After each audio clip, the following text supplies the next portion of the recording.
गुजरात और हिमाचल प्रदेश के साथ ही इस साल नवंबर-दिसंबर में जम्मू कश्मीर में भी चुनाव कराए जाएंगे। भास्कर को पुख्ता सूत्रों से पता चला है कि जम्मू कश्मीर में चुनाव कराए जाने के लिए चुनाव आयोग ने तैयारी शुरू कर दी है। 2019 में जम्मू कश्मीर से आर्टिकल 370 हटाए जाने के बाद पहली बार विधानसभा चुनाव होंगे। यही नहीं, चुनाव होते हैं तो पहली बार प्रदेश में बनने वाली सरकार का कार्यकाल भी 5 साल का ही होगा। अब तक राज्य में सरकार का कार्यकाल विशेष प्रावधान के तहत 6 साल के लिए होता था। पढ़िए हमारी स्पेशल रिपोर्ट। चुनाव आयोग से जुड़े सूत्र ने बताया है कि परिसीमन का काम पूरा हो चुका है। संशोधित मतदाता सूची 31 अक्टूबर तक जारी की जा सकती है। मतदान केंद्र फाइनल करने का काम भी अंतिम चरण में है। अगले महीने तक इसे भी पूरा कर लिया जाएगा। अब 90 सीटों की होगी विधानसभा। पहले जम्मू कश्मीर और लद्दाख को मिलाकर विधानसभा की कुल 87 सीटें थी। इसमें 4 सीटें लद्दाख की शामिल थी, लेकिन लद्दाख को अलग केंद्र शासित प्रदेश बनाए जाने के बाद जम्मू कश्मीर विधानसभा में कुल 83 सीटें रह गई थी। परिसीमन के बाद 7 सीटें बढ़ी हैं। इसके बाद कुल सीटों की संख्या 90 हो गई है। इसमें जम्मू में 43 और कश्मीर में 47 विधानसभा क्षेत्र बनाए गए हैं। 9 सीटें अनुसूचित जनजाति (एसटी) के लिए रिजर्व की गई हैं। हिंदू बहुल जम्मू कैसे अब मुस्लिम वाले कश्मीर पर भारी पड़ेगा? अभी जम्मू कश्मीर के मुस्लिम बहुल वाले कश्मीर में 46 सीटें हैं और बहुमत के लिए 44 सीटें ही चाहिए। हिंदू बहुल इलाके जम्मू में 37 सीटें हैं। परिसीमन के बाद यह गणित बदल जाएगा।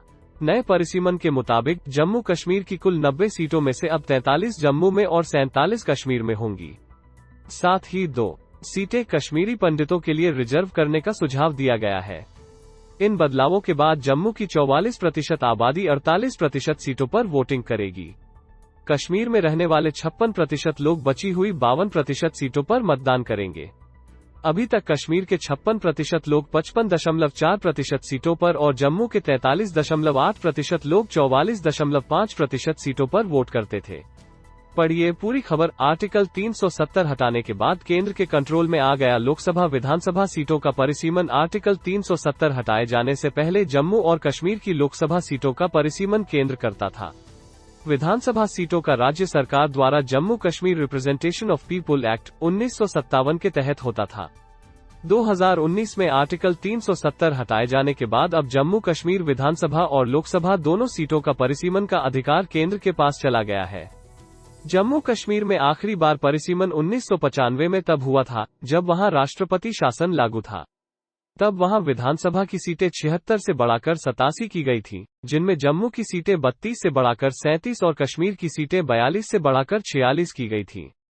2002 में जम्मू कश्मीर की नेशनल कॉन्फ्रेंस सरकार ने राज्य के परिसीमन को 2026 तक के लिए टालने का प्रस्ताव पारित किया था।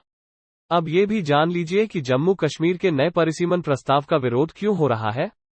कांग्रेस और नेशनल कॉन्फ्रेंस का कहना है कि जब पूरे देश के बाकी निर्वाचन क्षेत्रों के परिसीमन पर 2026 तक रोक लगी है, तो फिर जम्मू कश्मीर के लिए अलग से परिसीमन क्यों हो रहा है। जम्मू कश्मीर के परिसीमन के विरोध की दूसरी वजह राजनीतिक भी है। दरअसल राजनीतिक पार्टियां जनसंख्या के लिहाज से ज्यादा आबादी वाले मुस्लिम बहुल कश्मीर में कम सीटें बढ़ाने और हिंदू बहुल जम्मू में ज्यादा सीटें बढ़ाने के कदम की आलोचना कर रही हैं। उनका आरोप है कि बीजेपी अपने फायदे के लिए ऐसा कर रही है। जम्मू कश्मीर में चुनाव से पाकिस्तान के मंसूबों पर फिरेगा पानी। आर्टिकल 370 हटाए जाने के बाद पाकिस्तान ने अन्न से लेकर दुनिया के तमाम मंचों पर भारत को घेरने की कोशिश की थी, लेकिन तब भारत ने अपनी कूटनीति के दम पर पाकिस्तान के मंसूबों को कामयाब नहीं होने दिया। अमेरिका से लेकर रूस और अरब देशों ने जम्मू कश्मीर में हुए बदलाव के मुद्दे को तूल नहीं दिया था। जम्मू कश्मीर में नई सरकार बनने से पाकिस्तान को कूटनीतिक तौर पर झटका लगेगा, क्योंकि पाकिस्तान लगातार आरोप लगाता रहा है कि स्थानीय लोगों की अनदेखी की गई है। इसके पहले जम्मू कश्मीर में 370 के बाद पंचायत चुनाव भी कराया जा चुका है। भाजपा ने महबूबा मुफ्ती से वापस ले लिया था समर्थन। 2014 में विधानसभा चुनाव हुए थे, तब किसी भी पार्टी को बहुमत नहीं मिला था, लिहाजा राष्ट्रपति शासन लग गया। करीब 3 महीने बाद 1 मार्च 2015 को मुफ्ती मोहम्मद सईद दूसरी बार भाजपा के समर्थन से सीएम बने, लेकिन 1 साल के भीतर ही 7 जनवरी 2016 को उनका देहांत हो गया। उसके बाद लगभग 3 महीने प्रदेश में फिर से राष्ट्रपति शासन रहा। फिर से भाजपा के समर्थन से मुफ्ती मोहम्मद सईद की बेटी महबूबा मुफ्ती 4 अप्रैल 2016 को प्रदेश की सीएम बनी, लेकिन 2018 में भाजपा ने समर्थन वापस ले लिया। इसके बाद 9 जून 2018 को महबूबा मुफ्ती की सरकार गिर गई। तब से जम्मू कश्मीर में राष्ट्रपति शासन लागू है। आपने पूरी खबर पढ़ ली है। अब चलते चलते इस पोल पर अपनी राय भी दे दीजिए।